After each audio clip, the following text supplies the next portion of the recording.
Imagine hitting rock bottom with only $20 to your name, facing an uncertain future in one of the world's toughest industries. Now, imagine that same person not only finding their footing, but landing a role that transforms their life, becoming an icon for hundreds of millions, and then standing face to face with the leader of a billion-plus global faith. This is the extraordinary, deeply personal journey of Jonathan Roumie, the actor who embodies Jesus in The Chosen, and his recent, almost surreal encounter with Pope Leo XIV at the Vatican. The ancient stones of the Vatican had barely cooled from the morning sun when Jonathan Roumie found himself walking its hallowed halls, just hours after an experience that still felt like a dream. He was in Rome for the premiere of Season 5 of The Chosen, the global phenomenon where he portrays Jesus Christ, a role that has not only redefined his life, but touched hundreds of millions worldwide. Yet, as he prepared for an interview, his mind kept replaying the moments from earlier that day, meeting Pope Leo XIV. It was fantastic, Jonathan recounted, a smile playing on his lips, his voice still tinged with wonder. He was so kind and so gracious and, generous with his time. He described the whirlwind of the encounter, the sheer number of people vying for a moment with the pontiff, the blur of it all. There's so much happening at once when he's meeting people. You maybe get 2 of the 10 things out, and I call that a win. It was clear that even for someone accustomed to large crowds and public attention, the Vatican experience was on another level. Jonathan, an American actor of Egyptian and Irish descent, had met Pope Francis twice before, navigating a language barrier with carefully prepared Spanish phrases. But this was different. The most notable difference was not having a language barrier, he explained, a palpable sense of relief in his voice. When you can communicate with somebody in your own language, it makes all the difference. He chuckled, recalling a shared moment with the Chicago-born Pope Leo XIV. I mentioned, because he's from Chicago, I said, you know, it's nice to be able to throw out references like the bulls and the bears, and him understand what I'm referencing. I think he got a kick out of that. It was a small human connection that made a grand occasion feel deeply personal.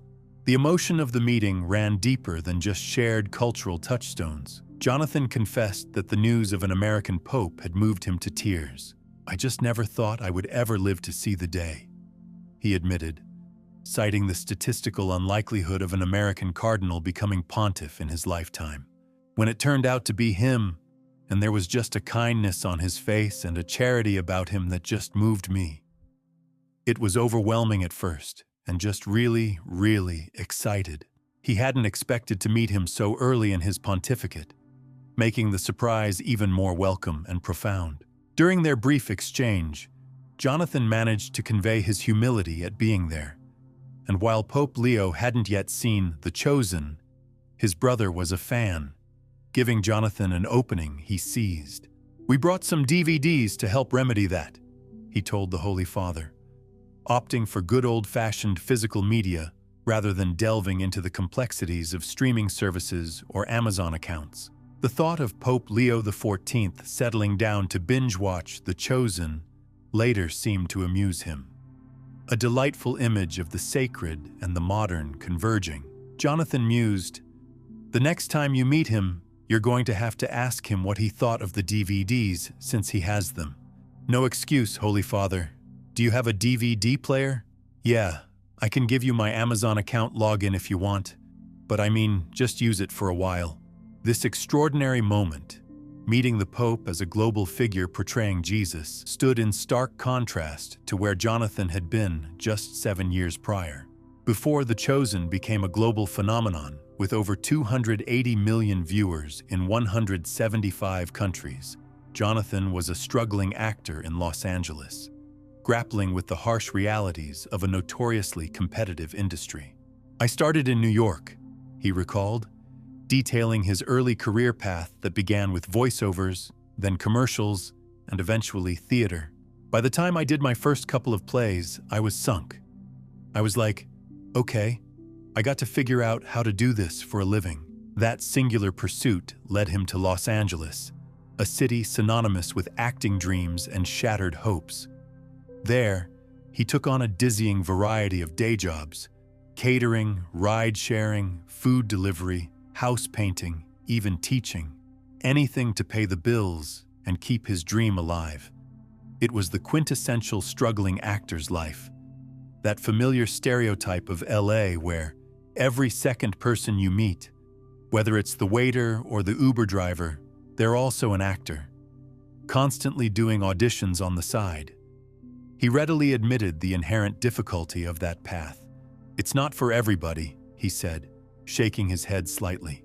He went on to compare the formidable odds of finding consistent success in acting to becoming an Olympian athlete. Yet, he persevered, driven by a deep-seated conviction. "For my money, I still believe that God gave me certain gifts to use to share world, and specifically to glorify His name in some way." He paused, reflecting on the turning point in his career and life. "Until I realized that I didn't really have success. And once I committed my career to Him, and in doing the entirety of my life, that's when His family, though not directly involved in the performing arts, played a crucial, supportive role. His Egyptian father, a naturally gifted artist himself, sacrificed his own artistic pursuits to provide for his family, but always encouraged his children to follow their passions. This act of selflessness deeply resonated with Jonathan, inspiring him to pursue his own artistic calling and succeed in honor of his sacrifice. The struggle was undeniably real. He vividly remembered a point about 7 years ago when he found himself with a mere $20 in his pocket, unsure where his next meal or gig would come from. The goal was to just at least at that point pay my bills and to have enough food for more than just the next day, which I didn't, he shared with raw honesty, emphasizing the sheer desperation of the moment. Survival was the absolute priority. Did he ever consider a plan B, abandoning acting for something more stable? He recounted a memorable conversation with an older Irish priest, Father Colum, the same name as the interviewer, a point of shared amusement. When he first moved to LA, Jonathan confessed his struggles, trying to maintain joy and trust in God amidst the crushing hardship. When the priest gently asked about a plan B, Jonathan's reply was unwavering. "Father, this is my plan B." The priest's response, delivered with a mix of concern and faith, was concise. "Oh, good heavens, well, I'll pray for you." Jonathan laughed, looking at the interviewer. "Which actually is everything. It's probably what I needed." It's often easy to maintain strong faith during good times, but in those dark, challenging moments, Jonathan found himself turning to God not just as an option, but out of absolute necessity. It was precisely in those tough moments, in that specifically challenging moment, that I had no other alternative but to turn to my faith and to really activate the thing in which I believed, which was that God was there, He was with me. He was present, not only in the good times, but especially through the troubles and the trials. He resolved to truly live out his faith. "I basically surrendered everything to Him," Jonathan said, describing this as a pivotal, life-altering decision. "I said, I'm giving this over to you, Lord, and if this is what you want for me, if you want me to continue walking the path of an artist, then you have to step in here because I'm at the end of my rope. I'm at my wit's end. I don't know where to go next, and so it's yours." When he made that profound act of surrender, a palpable shift occurred. I truly felt that a weight had been lifted. A responsibility was no longer mine. He realized the immense burden he had been carrying had never truly been his to begin with. He had simply acted as if it were, failing to trust fully in his relationship with God. Maintaining that strong faith in the challenging environment of the entertainment industry in Los Angeles was another constant battle. He recalled candid advice given to him by someone in the industry. "Don't talk about your faith publicly. It just won't do you any favors in this game." But for Jonathan, Community was absolutely key to navigating those pressures. If you don't have some sort of community, some sort of faith community, some sort of outlet with which you can share your faith and feel like you have support, feel like you have a village, it's going to be that much harder. He spoke openly about spiritual warfare, seeing it as a constant presence. The enemy, he explained, is always seeking to divide and isolate, making one susceptible to doubts about faith, the utility of religion, and even God's very existence. When we're strong, when we're together, when we're supporting each other, then we are stronger as a people. We're stronger as a group of believers. Conversely, when singled out and isolated, individuals become much more susceptible to the enemy attacking us. His earnest advice for anyone struggling with their faith journey was clear. Find a community. Find a good priest. Find people that you can talk to that are like-minded, that you can share your faith with, and not feel you're completely and totally alone. That can become the beginning of a tectonic shift in not only your spiritual life, but your physical life, your reality.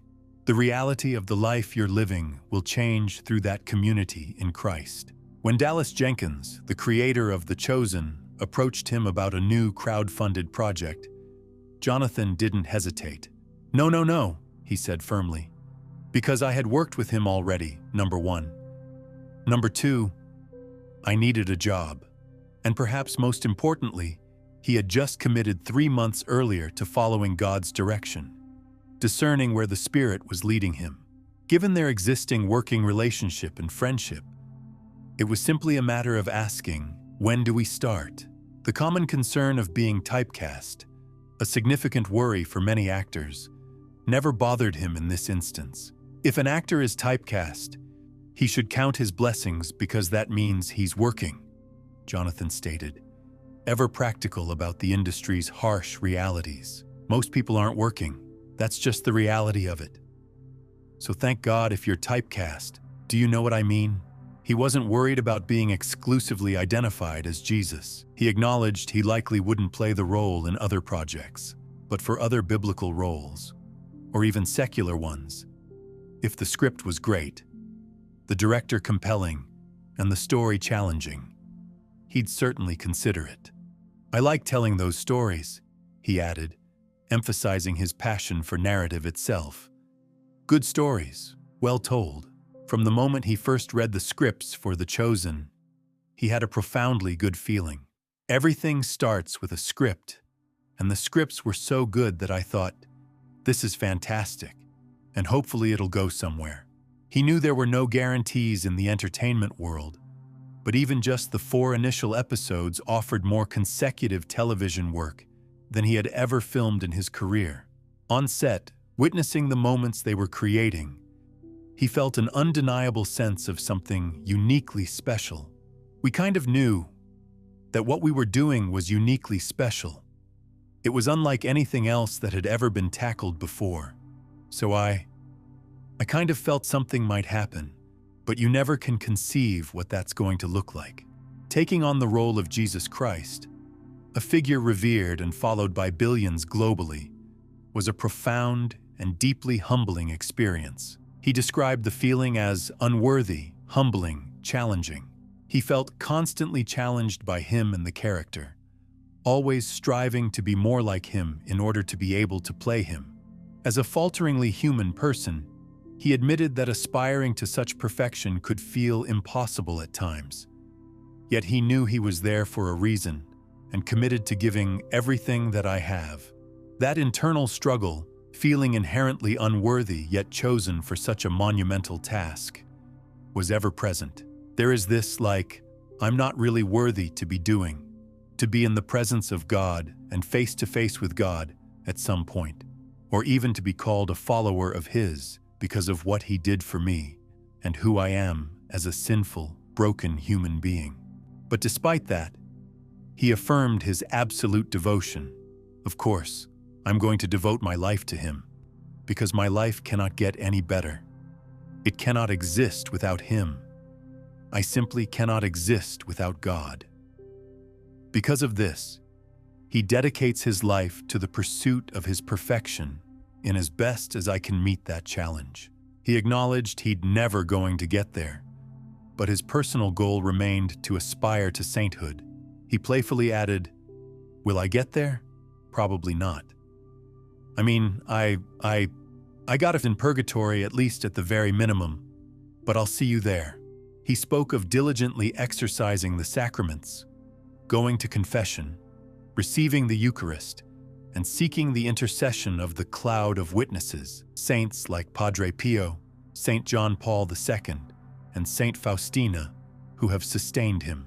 All of this, in his words, was part of his effort to tell Jesus' story for the modern-day audience and try not to screw it up.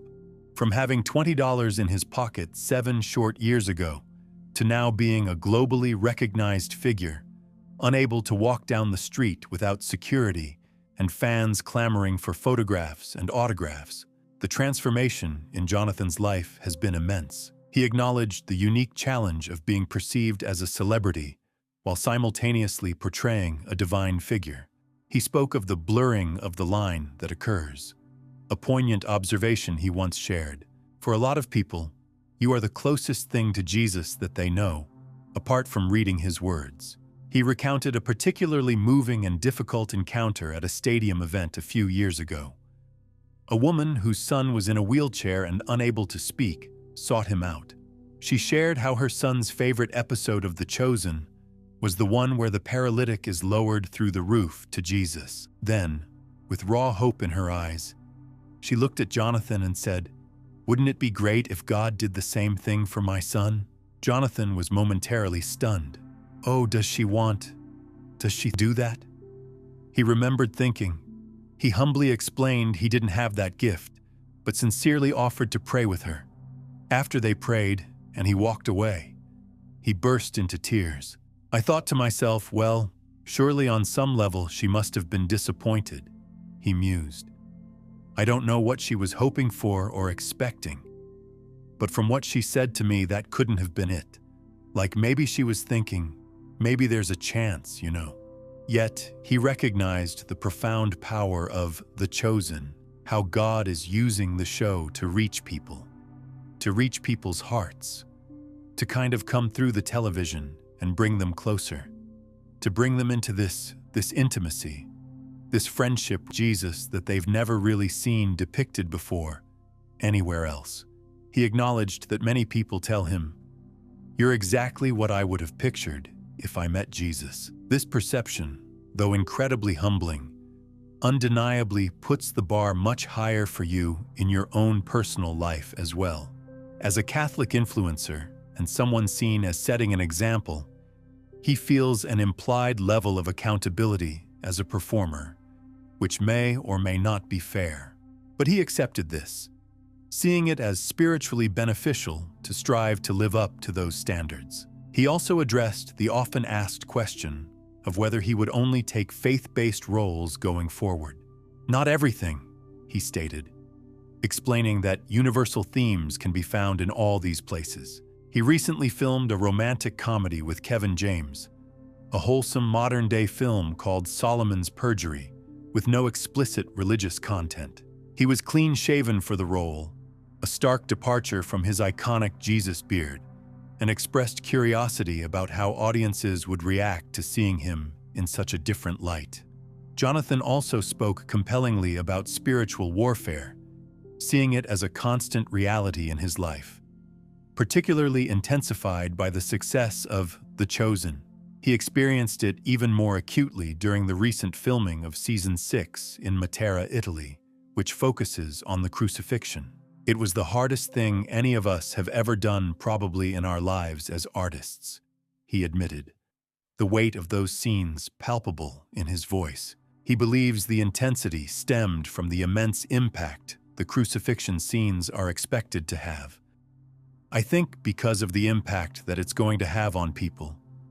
It's going to be so huge and so life-changing for so many people on a level that they've never experienced cinematically. I think it's just going to really propagate the name of Jesus at a breakneck speed.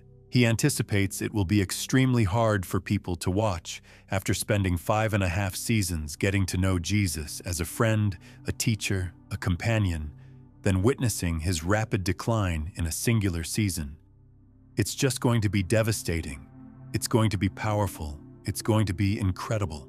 As Season 5 of The Chosen premiered, available on Amazon, various TV networks, and crucially, for free on the show's dedicated website, Jonathan reflected on what he was most proud of from this incredible ongoing project.